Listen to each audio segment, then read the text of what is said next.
everybody, and thank you for joining our webinar related to our new MA program in Global Irish Studies.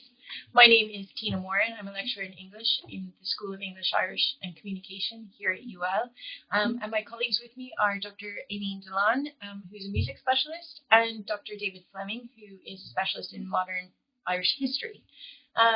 I'm going to talk to you to begin with, just to give you a brief introduction to our new program, tell you how it works and what the structure is like.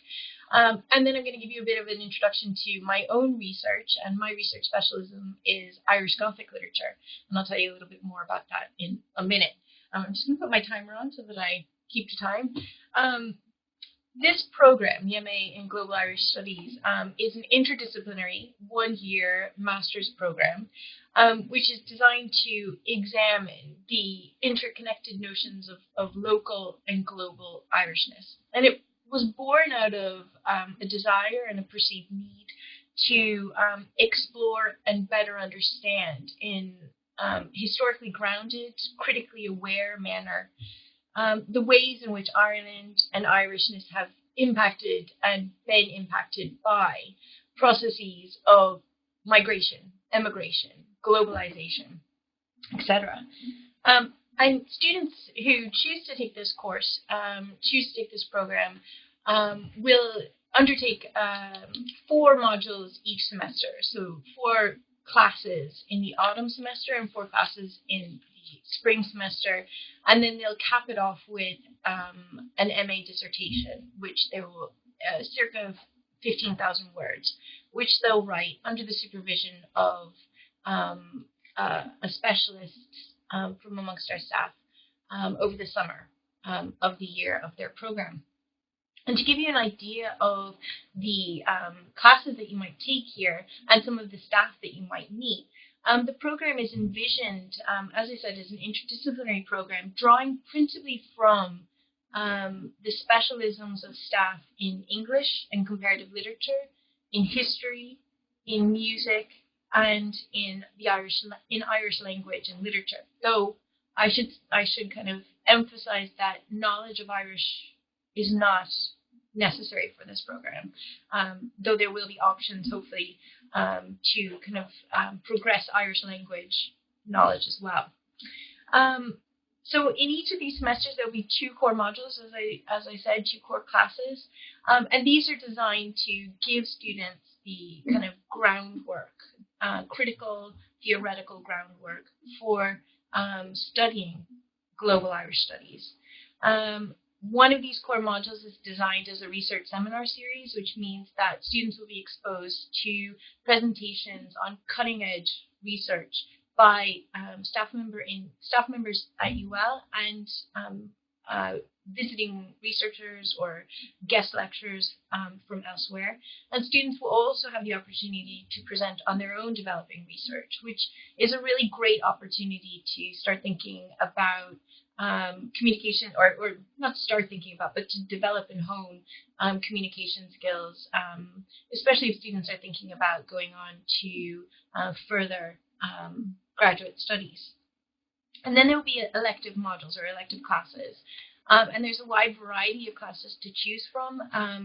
Some of the choices include, for instance, gender and sexuality in Irish writing, Irish folklore, oral tradition and ethnology, framing Irish music, and a history module on the Long War in Ireland, 1968 to 1998. And so these are the kinds of courses. You can read more about these classes and more about your choices on the program outline on the Graduate Studies website. And of course, if you have questions, you can ask me or one of my colleagues about those classes. And I suppose I just want to add also a brief note on why you might choose to do a course like this in UL. Limerick, or UL, is an internationally recognized, award-winning, the staff here are award-winning, they're engaged in cutting-edge, leading research, committed to innovative and engaged teaching, but also fundamentally engaged in really exciting research. And it's the elective modules in particular are designed to build on their research and to be research-led as much as possible. We have a really unique and acclaimed Irish World Academy of Music and Dance here, which is a fantastic resource. There are lots of opportunities to engage with the Irish World Academy in the program. We have a fantastic library. We're broadcasting to you from the Glucksman Library, which has recently been renovated and is one of the largest university libraries in Ireland and perhaps the most technologically advanced.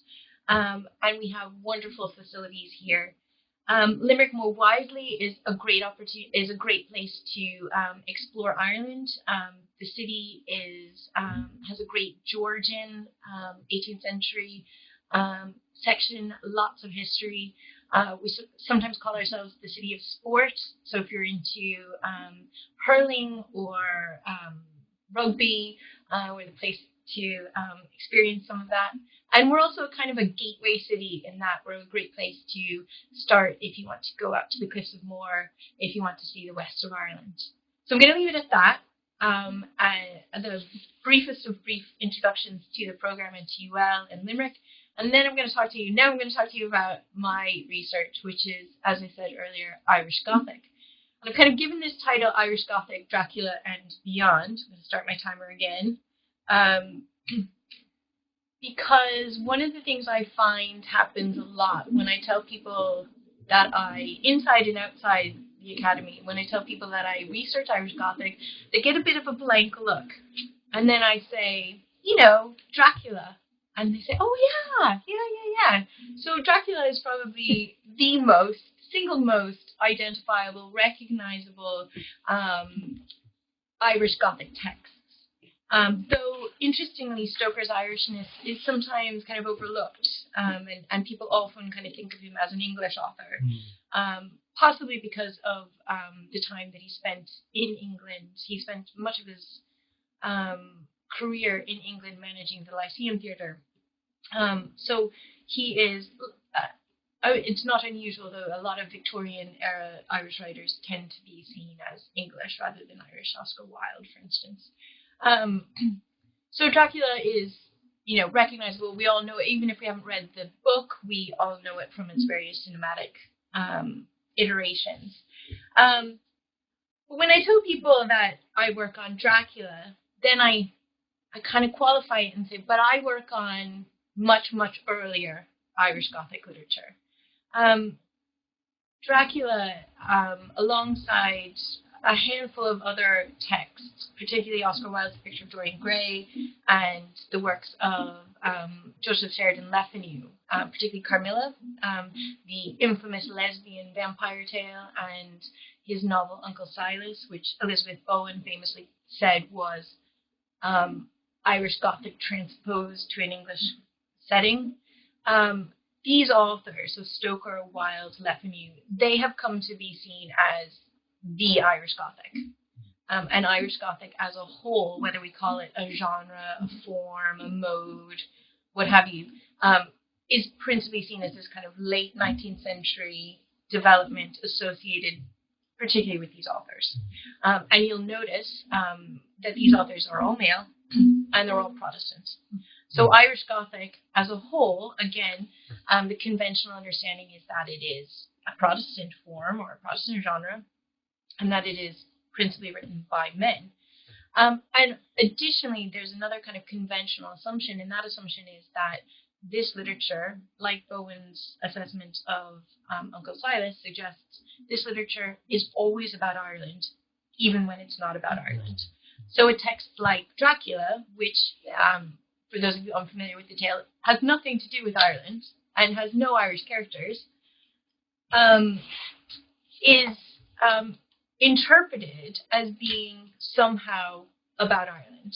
So there's this famous argument in particular, which is very compelling, but a little bit limiting in one sense, a famous argument put forward by a critic named Stephen Arata, that Dracula is a novel of reverse colonization. So in fact, that what we see in Dracula is a novel all about Anglo-Irish relations, and it expresses some of the fears that the English reader might have had about the Irish.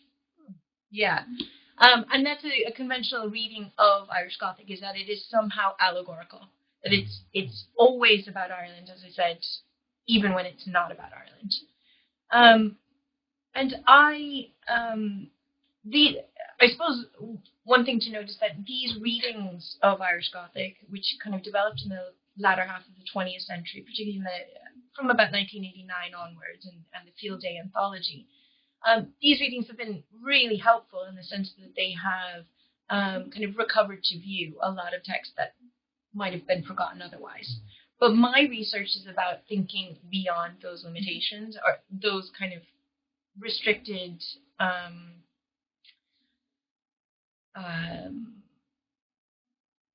restrictive ideas of Irish Gothic. And one of the ways I do that, and the principal way I do that, is to think of Irish Gothic as an earlier development. In fact, that it develops alongside what we call first wave Gothic in the late 18th century. Because often what happens is when we think of Irish Gothic as this Victorian development, we forget that the Gothic novel first emerged in the latter half of the 18th century. And because we think of Stoker and Le Fanu and Wilde as the Irish Gothic, we tend to think that no 18th century Irish writers were writing Gothic, that they had no interest in this. But in fact they were. We've just forgotten their works due to various processes, the processes of canonization in particular. And also because when we think of Irish literature of the 18th century, we think of different genres. Particularly in this period of First Wave Gothic, we think of the national tale and the historical novel, and forms that developed specifically around the Act of Union, which joined Ireland and England following the 1798 rebellion. So we think of Irish Gothic, or we think of Gothic as not really being a thing for Irish writers. So I am interested in looking at authors who have now been forgotten, but who were very, very active in the latter half of the 18th century. So, for instance, Regina Maria Roche, whose novel *The Children of the Abbey*, published in 1796, was one of the most popular Gothic tales of the period. Regina Maria Roche actually rivaled Anne Radcliffe, who is sometimes known as the mother of Gothic. She rivaled Anne Radcliffe in popularity, but is now completely forgotten. And one of the things that I find so interesting is that, so for instance, this edition of *The Children of the Abbey* was published in New York. It's an undated edition, published in New York by Thomas Crowell. No date, as I say, no date, but probably early 20th century based on Crowell's dates. And it gives us a sense of just how widely read Roche's novel was, because it went through, I mean, to give you a sense of it, it went through over 80 editions in the 19th century, and it was circulated everywhere. People were reading this in Ireland, in England, in the British colonies, in America, and we see continued references to this novel over the course of the 19th and indeed into the 20th century. So, for instance, in Austen's *Emma*, which was published in 1815, *The Children of the Abbey* is one of the character Harriet's favorite novels. And Austen arguably includes it there because she knows that her readers are familiar with it. Same thing happens much later, over a century later, in Ellen Montgomery's YA fiction series, *Emily of New Moon*. It's the only novel that Emily has access to in her aunt's house. Again, suggesting the ways in which this novel kind of endured over the course of the 19th and into the 20th centuries. So I suppose I'm really, really interested in the ways in which these novels impacted Irish literary culture, Irish culture more widely, but also impacted culture on a transnational scale. And also I'm interested in the ways in which this kind of reveals some of the limitations of our own scholarly practices. And this is all part of, just show you how research-led this teaching is, it's all part of my recently published book, The Gothic Novel in Ireland, circa 1760 to 1829. And on that note, I'm going to hand you over to Aileen, who's going to talk to you a little bit about her research. Thanks, Tina. It's interesting to be doing this in situ together, because already I feel like I want to change what I want to talk about. So I'm an ethnomusicologist, and that means I consider, why do people make music and why does that matter? And when it comes to Ireland and the global Irish, music is really at the centre of that narrative for so many reasons. As people migrate and move across the world, so too does music. And actually with technological innovation, sometimes music precedes that movement. And so much of my work has centred in different sites across the world, but the place with which I've engaged the longest in many ways is the city of Chicago. I've done fieldwork there as a doctoral student, and I continue to return there regularly. And so fieldwork, you're doing it in situ with musicians and music makers and venue owners, festival sites. But there's a huge historical dimension to doing that as well. And one of the tropes, I guess, that emerges all the time when it comes to something like Irish music, in the broadest sense, not just traditional music, is how tethered it is to identity, and more recently, identity politics. And sometimes this idea that Tina just spoke about, this idea of, what is Ireland and how is it articulated through works like the novel or through musical productions, whether it's song recordings or performances or parades. I think one of the things we really want to do in this program is to kind of unpack the multiple levels of identification around Irishness, and for me particularly in Irish America, because there is no singular one. It changes according to the location, it changes according to the historical moment, it changes according to the kinds of tropes and narratives that dominate. And Chicago is an interesting site in that respect, because unlike maybe some East Coast sites, when people first migrated to Chicago prior to the Great Fire of 1871, but especially after that, and of course post-famine, the narrative that dominates the Chicago Irish for a very long time has been working class, Catholic-based, democratic, union-oriented. And that's certainly true, and there are generations of Irish Americans in Chicago that engage in that level, but they're also pre that. There's a Scots-Irish that were there, and of course, what is the nature of Irish identity right now, and in the migrations from the 60s, the 90s during the tech revolution. All of these things are manifest actually in music making and music engagement.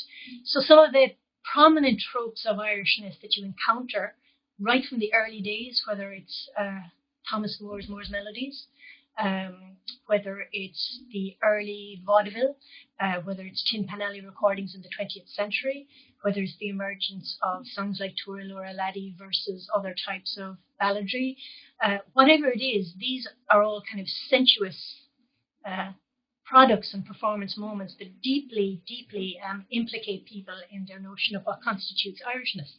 So very briefly, what I want to do is maybe rupture that Chicago narrative a little bit with talking briefly about an exhibition that was held in the Art Institute of Chicago in 2015.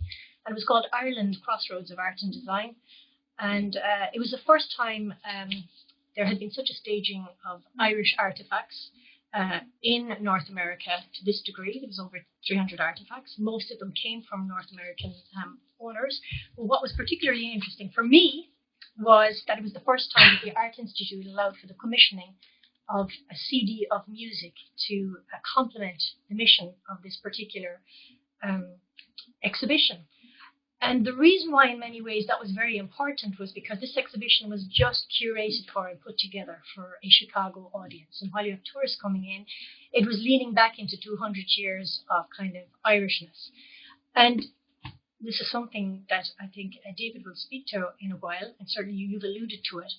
One of the most interesting aspects of this exhibition was it was material culture, and instruments like the Egan harp from the 18th century, early 19th century, was that this was the first time, these were Anglo-Irish crafts, arts and crafts. So pre-famine, pre-1840s, in a city known for its kind of very particular kind of Irish-American Catholic heritage. And there was a sense of how would people react to this, How do we accommodate Anglo-Irish heritage within the narrative of what constitutes Ireland and Irishness? And these are all things that are really important right now with Brexit, to be honest. And how do we expand those notions? So the CD itself, I published an article recently in Era Ireland on this. It's the Journal of the Irish American Cultural Institute, if you want to check it out. And you know, the process by which this music was curated and mediated is central to all of this. It was a very non-sectarian type of act, and people were very conscious that there are multiple ways of expressing your ethnicity and your identity, and that there needs to be a plurality, basically, of Irish identification. And so one of the musicians who features on this is the composer Liz Carroll. She's been celebrated for Liz Carroll Day in Chicago. She's won awards from the various cultural institutions in the States. She's recorded lots of CDs of her own music. And the Egan Harp came from an Irish-American family who now curate or rather own the O'Brien Collection of Irish Art in Chicago. And their curator is Marty Fahey, who's also a first-generation Irish-American like Liz Carroll, and he's very involved in that relationship between art and music.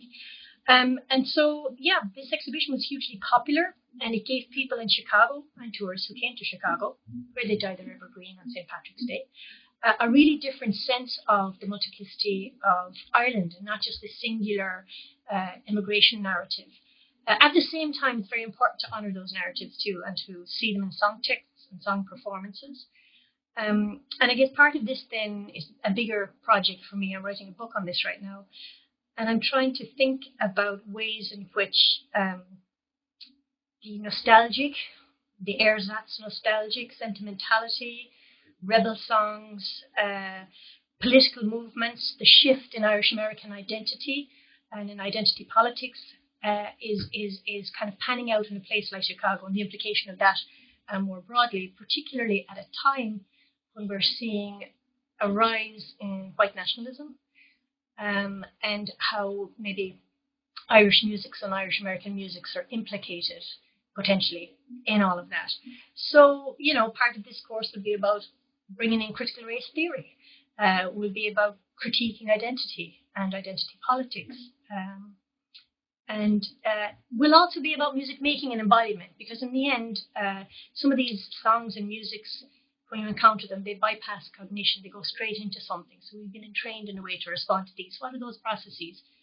Who makes the music, and why does that matter? Why should we care about these things? And what is underpinning these acts ideologically? These are the kinds of things that really interest me. And if they interest you, I'd love to talk to you about them. And finally, I'll just mention that I'm also involved in a cluster here, popular music, popular culture. So we do a lot of things around the city on popular culture and popular music in Ireland. And this is of big interest. And in many ways, I guess, we're not, in the Irish World Academy in particular, we don't put one music as a preferential or hierarchical sense of music. So we're interested in all facets of culture. And again, I'd reiterate, music moves in very dynamic ways. And trying to engage with that is at the heart of what we do in the Academy and here in the US. Thank you, Aileen.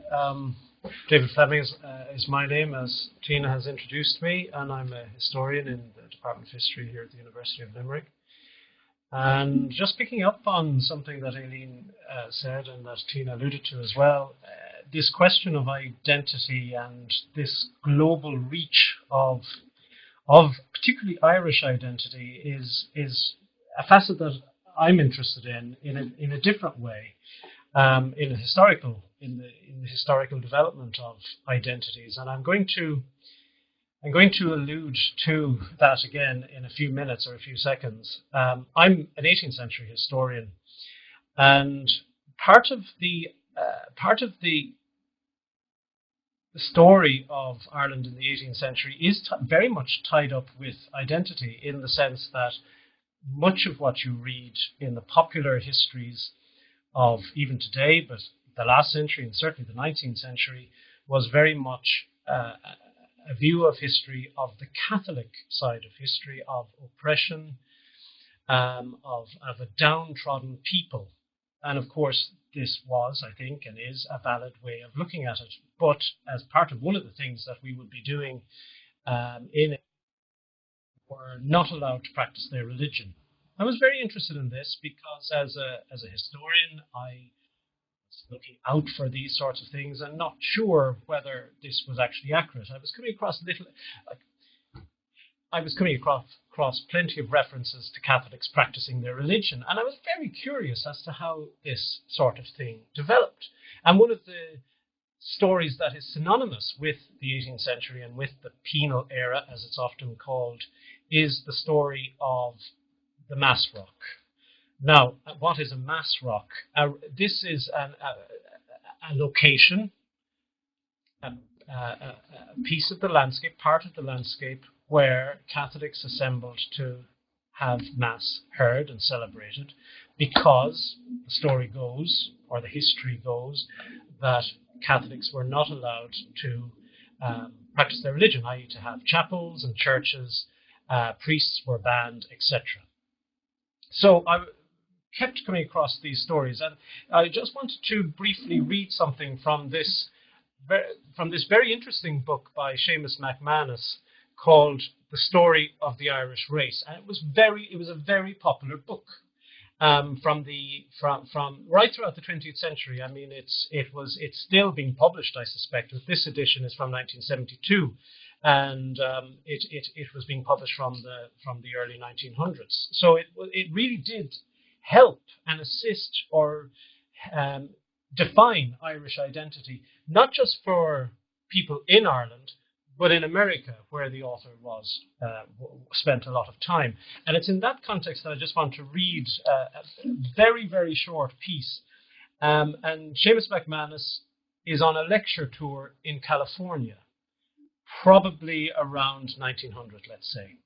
So he says, on the occasion of a recent lecture tour in California, I met in a valley of the Sierras a middle-aged Donegal man who taught me how, when he was a little boy in Donegal, a man with a much disfigured face came one day into his father's house, of whom his father told him how he had escaped with only this disfigurement from a Mass Rock massacre. I got very excited. I got really excited when I read this very first time. Yes, it is very gothic. I thought, right, please tell me more about this Mass Rock massacre. This will confirm everything, all that stories that we have been told. And he goes on, when the priest hunters and soldiers had, unawares, surprised the congregation in their crime. And the story is very much in the legal context, that there are laws passed in the 18th century which prevents the celebration of the Mass. As I said, I got very excited. I went, searched, looked, went to Donegal, tried to find the locations, looked at the newspapers, looked at the legal records such as they are, and could not find any reference. And I started thinking about this a little bit more carefully and started working out the dates of when this guy could have been met and how young he might have been. He's a middle-aged man, around about 1890, maybe 1900, let's say 40 or 50. So that episode probably happened in the 1840s. The penal laws were gone by the 1840s. So, and he's referring to an older person.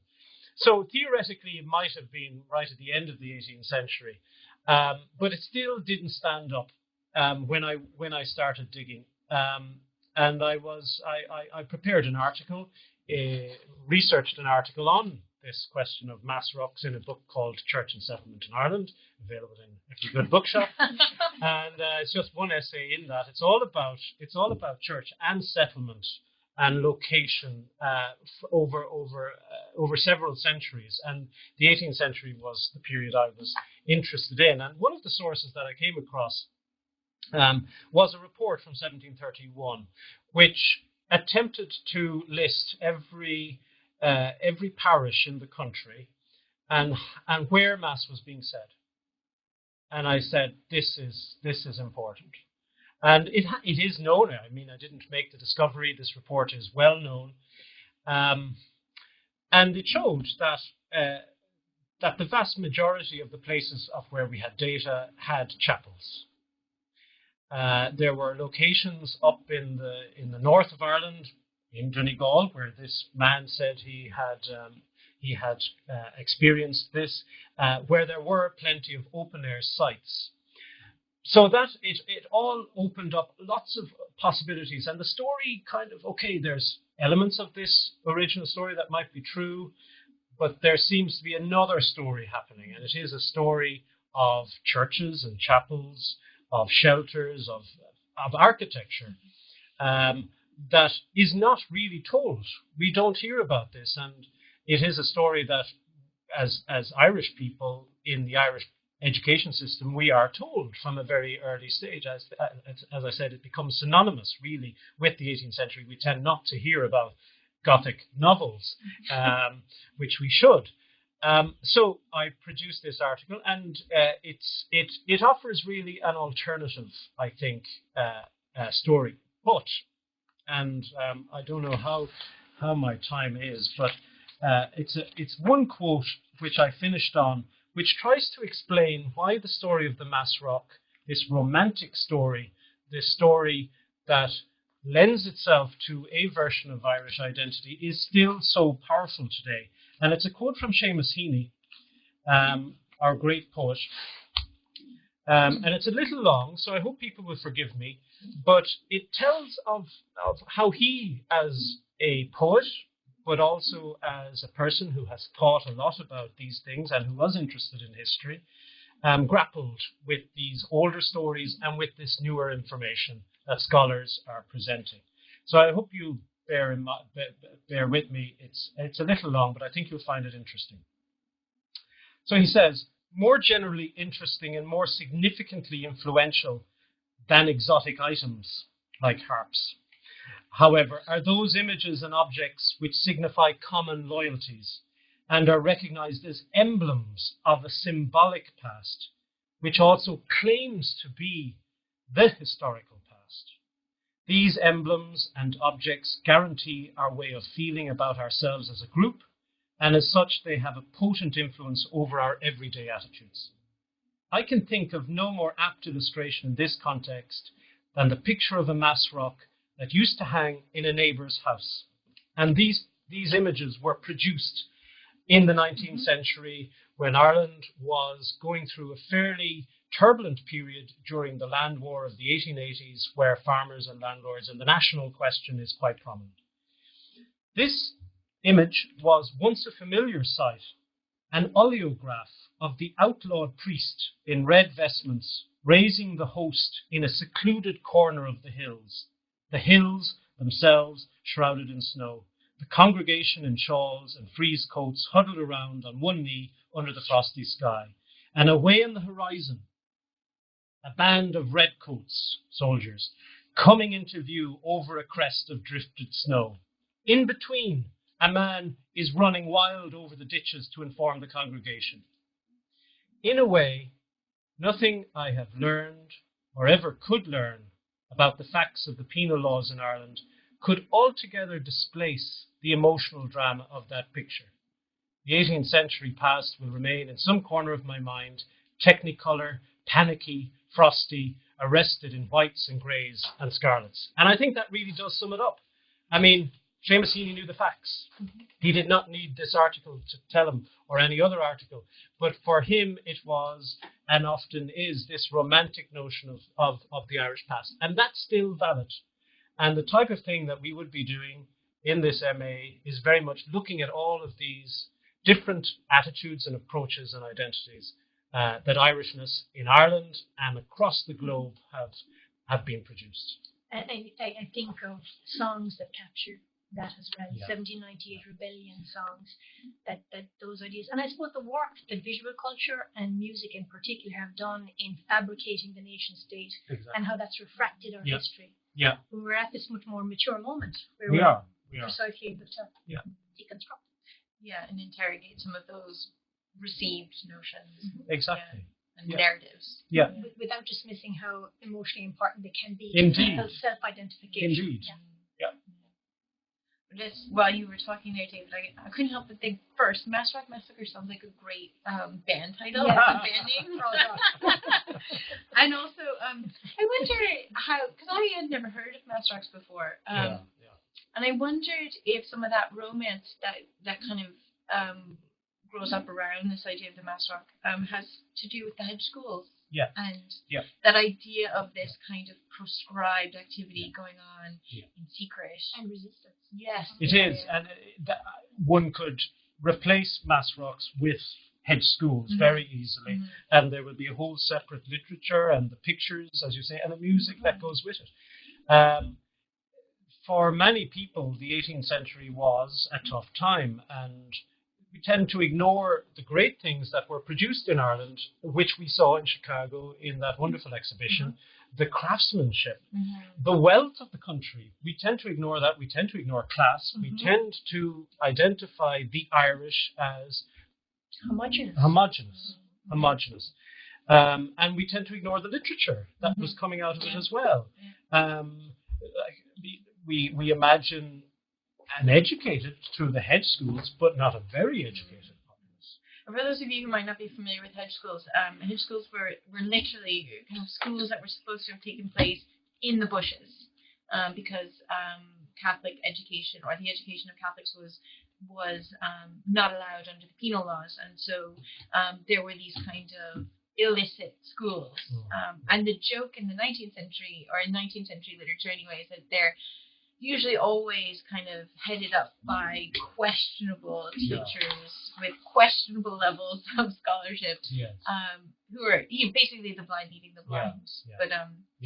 But it is that romance. I mean, that story is far more interesting than perhaps the reality, which was school teachers roaming around the countryside, coming into people's houses, the country, the people in the vicinity coming to that house, and for exchange of a bag of vegetables or potatoes or something in kind, perhaps, if it was possible, money, to receive a very basic education, reading, writing, and arithmetic. But of course, that tells us more, I think, about the 19th century, doesn't it?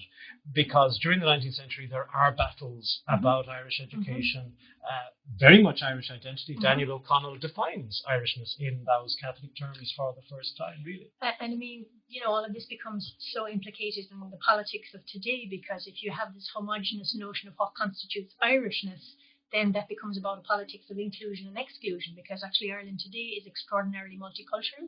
I think 25% of the population has been born outside of Ireland. It's very dynamic culturally, musically, artistically. But if you have this continuing trope of a particular kind of white ethnic Irishness, that can be very much about a politics of exclusion. So these things we're doing historically have resonance for right now. Yeah, absolutely. And I think one of the things, just going back to that idea, David, that you said about some of the tendencies we've had in how we look at Irishness and how we look at Irish cultural production in particular. I mean, I think one of the biggest reasons why we don't read The Children of the Abbey anymore is because it doesn't fit in with those narratives.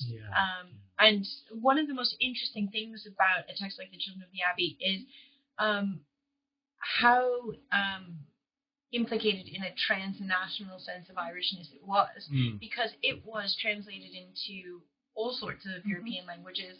It was published all across the world. There's, in addition to New York, there are editions in Chicago, in Boston, there are editions in South America, all in the 19th century, and we just don't really think about the consequences of that, and the consequences are really quite far-reaching. That and this novel is set in Ireland, or parts of it are set in Ireland, and there's a sense in which there's a kind of sense of Irish identity being brought with it, and then being adapted every time it's being printed or translated. And so, is that identity, Tina, an Anglo-Irish identity, or what sort of identity is being projected? Yeah, it's interesting. It kind of is different, and again, we don't have one of the things about this, the conventional idea of Irish Gothic is that it's fairly homogenous. It's male, it's Protestant, or primarily male, primarily Protestant. But really, what my research is showing is that it's so diverse. Regina Maria Roach, we don't know a whole lot about her, and there has been speculation that she may have been Catholic. Right. I would suspect that she wasn't. So the idea of Irishness that we get in her novels, interestingly, is a very kind of middle class one, because she herself was middle class and she had to write to support herself. She and her husband made a kind of unfortunate, wasn't a financial investment, but they entrusted their financial matters to an unscrupulous lawyer, and then basically had to pay the price for that for the rest of their lives. And she had to support her ailing husband. So we get a very interesting sense of kind of middle class, the hardships of middle class life, the hardships of being a woman, which isn't necessarily peculiar to Irish literature of the 19th century at all, but there's a particular kind of inflection here that we get from Roach's own experiences. So, but other writers of this period give us a very different sense. So, I'm really interested in that diversity. Yeah, and moving away from binaries. Yes, exactly. Because the other big binary that we get in all of this is this kind of Irish versus, Ireland versus England, the narrative of Celticism that becomes so popular in the late 19th century, deeply implicated in a place like Chicago, where you have a pageant of the Celt in the early 20th century, where you have the Columbia Exposition in the late 19th century. These things, these binary oppositions have to be dismantled everywhere and be contingent on time and place. That's the critical thing. They don't just stand up as again, kind of large groups. Yeah, you need that context. Yeah, exactly. How are we doing for time? 15 minutes. So okay. Well, I'll just maybe reiterate the for anybody who may have joined us a little bit late. I'll just reiterate the kind of structure of the program, the MA in Global Irish Studies, which, as I understand it, applications for this will become open next week. So if you're interested in applying, you can start doing that online from our graduate studies website from next week. If you go on right now, you'll get a kind of message that says sign up for further notifications. But the program itself is structured around 2 core classes and 2 electives in the autumn semester and in the spring semester. And the core electives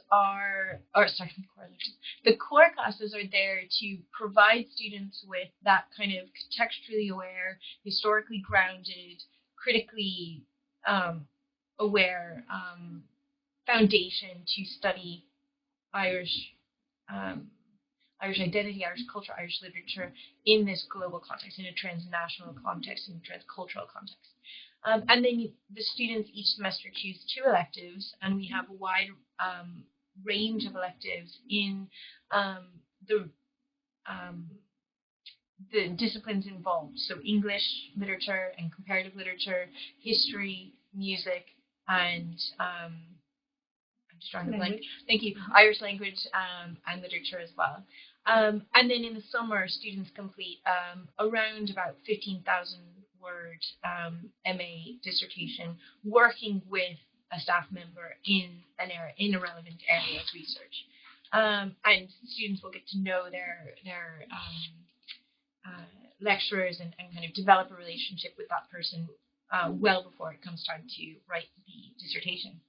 And I think that's all I need to tell you about. That's an important point just to pick up on why it's global Irish. This is not just about Ireland. And we've all referred to in our various pieces of research that we personally do how it goes beyond this very small island. And this, I think, sets it apart probably from other courses and other programs, because our focus is very much on not just the Irish abroad, but how Irish ideas circulated all around the globe. And to try and explain that very strange and odd phenomenon of St. Patrick's Day in that global context, like why is it that there are in Asia, in the Middle East, we know probably why in America, but in these other areas, why St. Patrick's Day is so popular? Is it just because different as well? and why it is different. And it does mean different things, I Yeah. think, in different Absolutely, places. and again, because even whether it's a diasporic group that have landed somewhere, or whether it's that circulation or that consumption of some sort of notional idea of what constitutes Irishness, that's right at the centre of what we'll be doing. Looking at the kind of historical underpinnings to those ideas. Exactly. And it is again, there's a performativity to Irishness that is not necessarily present among other imaginaries. And in many ways, in terms of the nation state, some people might argue that music did more labour for that imaginary than other forms. And maybe perhaps you had Conor and the Gaelic language, of course, but that music and dance was one of those things that became very implicated in narratives. And those things move very easily, and people participate very easily. They do. I mean, it's a song you can remember. It's easily transmitted. It's sensuous. It's emotive. It is. You feel it. It's embodied. Exactly. And then it leads back into these other narratives. I mean, all I can think of is Michael Flatley right now.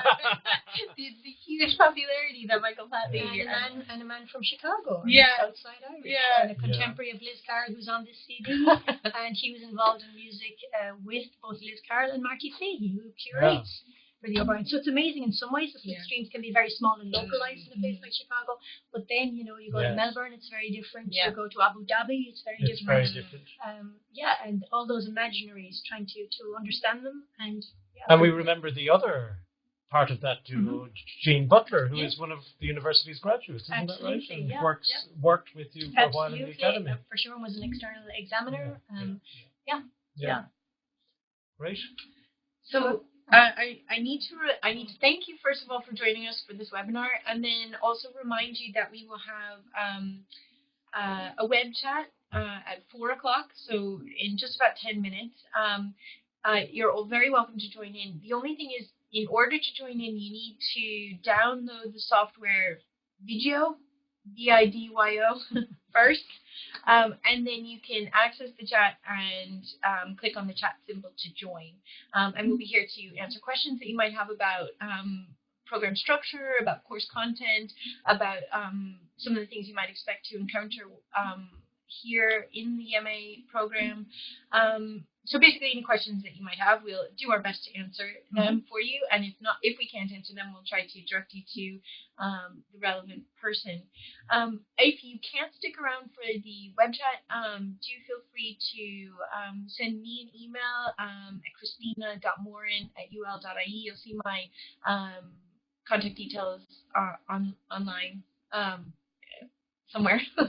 Are they? They're with the graduate school site. Okay, they're on the graduate school site anyway for the program.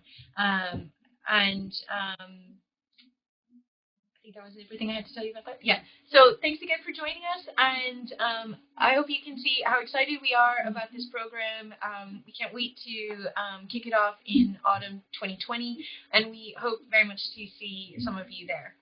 Thank you. Thank you.